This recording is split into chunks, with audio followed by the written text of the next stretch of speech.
Kevin Gordon here from AutoSavant.com with your February 3rd edition of the afternoon commute. Today will be a stationary commute because of the fact that I was dumb and left my GoPro charging at home. As a result, I've set up my iPhone to record some video, which there'll be another video in our list of feeds about how I did that. But one issue I have to solve, which I haven't yet, so I didn't want to risk it, is the image stabilization that happens as you import videos from an iPhone into iMovie.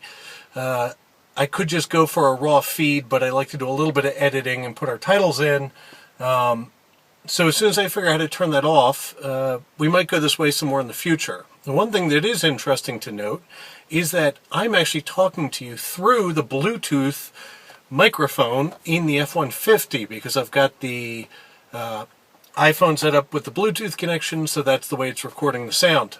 Today, a bunch of things to go through, starting with the fact that Escort Radar, who we've been reviewing a few of their products, sent me in the mail today a update for the IQ. So the IQ is the all-in-one nav radar device. The radar detector in it is excellent. The nav in it is right next to terrible, in all honesty. But what they just sent out was an update for the nav, which they sent on a 4 gigabyte SD card, free of charge to all their customers that have one, to update the navigation software. So we'll be testing that next week to see how that works out.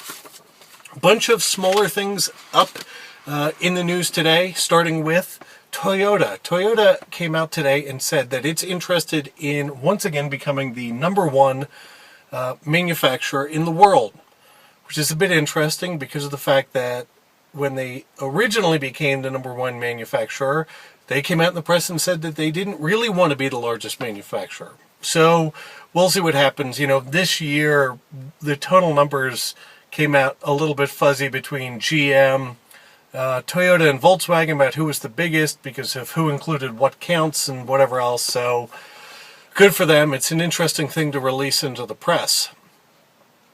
Next up, all of the Superbowl ads are starting to heat up, and all of them that have come out so far that I've caught are linked in our big game advertorial post that I have up on the site.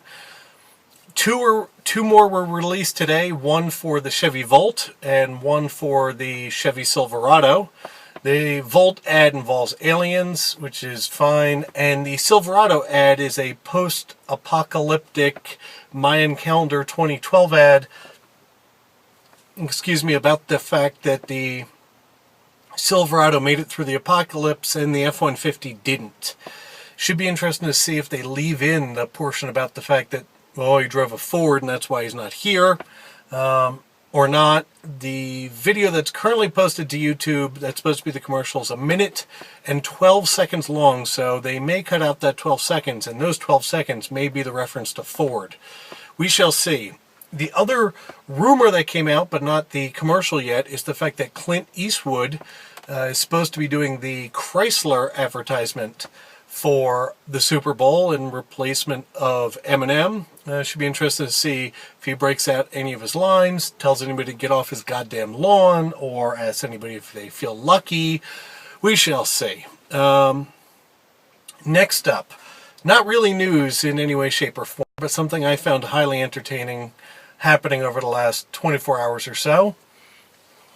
Writer for Truth About Car, Jack Baruth, and editor-in-chief for Motor Trend or Road and Track, one or the other, I always forget, Edward Lowe, got into a bit of a catfight over the internet over the last day or so. Jalopnik picked up on this and posted a, review with some of the text up there, and then writer for the Truth About Cars site and editor-in-chief of Road and Track, I believe it may be Motor Trend, Edward Lowe, got into a bit of a squabble over the internet about, I don't even know what at this point, but it's a very interesting read. Jalopnik posted an article that's got most of the transcripts, and if you follow them on Facebook, you can see everything that happened there. Jack actually went on to Truth About Cars and posted an article titled, Edward Lowe doesn't put his best effort forward or something. Anyway, it's an entertaining read. I found the whole thing highly amusing, and if you want to spend a few minutes looking at it, feel free. Next up, the 2012 Ferrari F1 car was released in pictures today. Unfortunately, it wasn't released on the track because of the fact that it snowed in Maranello. So, take a look at that. Everybody's calling it horribly ugly because of its duck-billed or platypus-billed nose on it. So typically, Formula 1 cars from the driver cockpit all the way to the front of the nose was a smooth line. And what they've done is right after the front suspension, put a little dip in there to have a much narrower point in the nose.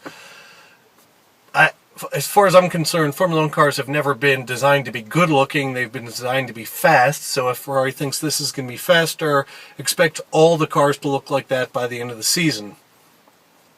And finally for today, something that Ray Wirt covered on Jalopnik's morning shift, I believe it's called, in the lesser articles that didn't get direct coverage, is the fact that the National Geographic Channel, in one of their Ultimate Factory segments, went and looked at the Ford F-150 plant, both the truck assembly line and one of the pieces that talks about how the new 2011 motors are built and all the stuff about them.